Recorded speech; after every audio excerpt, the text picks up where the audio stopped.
Welcome to the Banker Lamp. Please enjoy the video. In this video, I will explain how to file company tax returns on e-filing.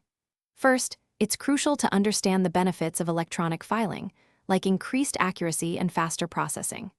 Next, gather all your essential financial documents, including income statements, balance sheets, and expense records.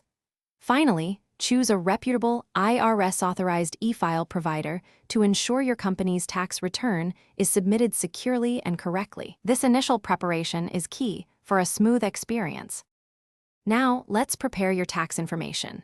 Double-check that all your company's income, expenses, and eligible deductions are precisely recorded. It's vital to verify all employee and contractor details, ensuring you have correct Form W-2 and Form 1099 information. Always reconcile your bank statements with your financial records to catch any discrepancies. Accuracy at this stage prevents future issues and ensures a correct tax calculation.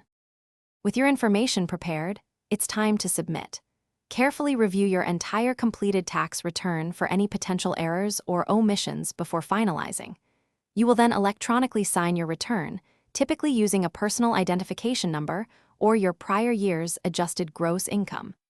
After submission, make sure to receive and save the confirmation of successful filing from your chosen e-file provider. This confirmation is your proof of submission. After successfully filing, remember to keep copies of your complete return and all supporting documents for at least 3 years. This is crucial for your records and any potential audits. If you're expecting a refund, monitor its status, or if you owe taxes, ensure you make any required payments promptly to avoid penalties. Also, for those looking to simplify their daily routine, check the description below for a link to some fantastic leak-proof meal prep containers and other great deals. Thanks for watching. If this was helpful, leave a like and consider subscribing. See you next time.